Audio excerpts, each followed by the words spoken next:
खुलुमबाय स्टुडियो आं रबिन बसुमतारी बे समाव पीएम किसाननि 21थि इनस्टलमेन्टखौ लानानै मोनसे गेदेर आपडेट होनो आवगायदों थाबैनो हादरनि लाख लाख आबादारिफोरनि थाखाय मोजां खौरां फैगोन हादरनि कौटि कौटि आबादारिफोरनि एकाउन्टआव पीएम किसाननि 21थि इनस्टलमेन्टनि राङा हाबगोन नंगौ बे समाव पीएम किसाननि मुलाम्फागिरिफोरनि थाखाय मोनसे गेदेर खौरां जायखि जाया समावनो पीएम किसाननि मुलाम्फागिरिफोरनि एकाउन्टआव रां जमा जागोन नंगौ लाख लाख आबादारिफोरा सरकारि रांनिफ्राय मुलाम्फा जागोन नाथाय जाय आबादारिनि मुङा फारिलाइयाव दं बिथांमोनाल' सरकारनि 2000 रांखौ मोननो हागोन आरो नोंथाङा नोंथांनि मोनसे गोरोन्थिनि थाखायनो सरकारनि 2000 रांखौ मोननायनिफ्राय जानगाराव थानांगोन जाय मुलाम्फागिरिफोरा गोनांथार EKYC खौ आपडेट खालामा बिथांमोनहा रां मोननायनिफ्राय जानगाराव थानांगोन बेनिखायनो गासै मुलाम्फा मोनगिरिफोरा थाबैनो EKYC खौ आपडेट खालामथारनांगोन जुदि नोंथांनि EKYC आपडेटआ आबुं जाया अब्ला नोंथाङा 21थि इनस्टलमेन्टनि रांनिफ्राय जानगाराव थानांगोन पीएम किसाननि 21थि इनस्टलमेन्टनि मुं फारिलाइखौ फोसावबाय नोंथांनि मुङा फारिलाइयाव दंना गैया बेखौ नोंथाङा नायनो हागोन नोंथाङा pmkisan.gov.in बे वेबसाइटआव थांनानै नोंथांनि मुङा फारिलाइयाव दंना गैया बेखौ नायनो हागोन बेनि थाखाय गिबियावनो नोंथाङा वेबसाइटआव थांनानै नोंथांनि जिल्ला ब्लक गामिखौ होनांगोन आरो रिपर्टनि अपसनाव क्लिक खालामनांगोन अब्लानो नोंथांनि मुङा फारिलाइयाव दंना गैया बेखौ नुनो मोनगोन आरो जुदि नोंथाङा फारिलाइयाव नोंथांनि मुंखौ मोना अब्ला नोंथाङा गोख्रैनो हेल्पलाइन नम्बराव कल खालामना अजद हरनो हागोन नोंथाङा 155261 नङाब्ला 01124300606 बे नम्बराव कल खालामनो हागोन बेनि अनगायैबो नोंथाङा पीएम किसाननि वेबसाइटआव थांनानै लिरनानैबो अजद हरनो हागोन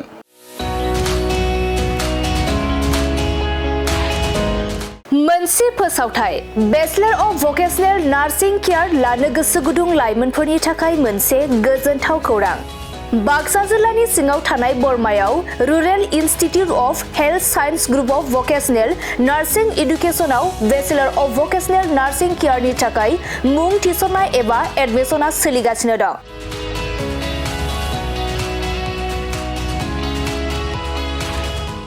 बे बेचलर अफ भकेशनेल नार्सिं केयाराव मुं थिसननो थाखाय फरायसाया जायखिजाया स्ट्रिमनिफ्राय HS आनजादखौ उथ्रिनाय जानांगोन लोगोसे बे बेचलर अफ भकेशनेल नार्सिं केयारनि सार्टिफिकेटनि भेलुआ डिग्री लेभेलनि समान आरो बे डिग्रीखौ scope global skill university Bhopal Madhya प्रदेशनिफ्राय होनाय जागोन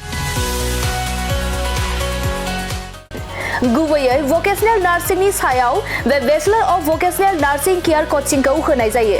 आरो बे कचिंआ जोबखांनायनि उनाव नोंथाङा सरकारि साख्रि कर्परेट साख्रि आरो प्राइभेट साख्रि मोननायनिबो सुबिदा दं बेनि अनगायैबो बे कचिंआ जोबखांनायनि उनाव प्लेसमेन्ट साख्रिनिबो सुबिदाखौ नोंथाङा मोननो हागोन बेनिखायनो जाय बिथांमोना बे bachelor of vocational nursing care कर्सखौ खालामनो गोसो थाबैनो नैबे 8723035865 जानबुं नम्बराव सुलाद लानानै गावनि मुंखौ थिसननो हागोन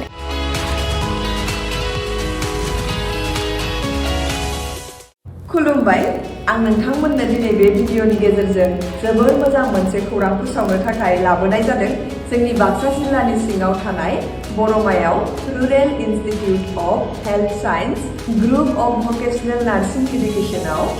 bachelor of vocational in nursing केयारनि एडमिशना सोलिगासिनो दङ आरो बेयाव एडमिशन लानो थाखाय स्टुडेन्टआ जायखिजाया स्ट्रिमनिफ्रायनो 12 पास जानाय जानांगोन आरो बेनि सार्टिफिकेटनि भेलुआ ग्रेजुवेट लेभेल एबा डिग्री लेभेलनि समान आरो बे डिग्रीखौ scope global skill university Bhopal Madhya प्रदेशनिफ्राय होनाय जागोन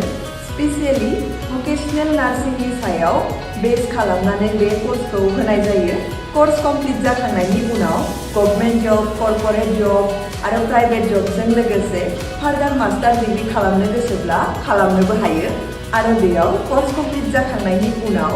प्लेसमेन्ट जबनिबो सुबिदा दङ बिदिब्ला एथ' मोजां सुबिदाखौ जों मानो जोंनि आखाइनिफ्राय बारग'होनो जाय बिथांमोना बे कर्सखौ खालामनो गोसो होनाय नाम्बाराव थांनानै थाबैनो कन्टेक्ट खालामदो आरो गावनि सिटखौ बुक खालामनानै गावनि फिउचारखौबो ब्राइट खालामदो थेंक इउ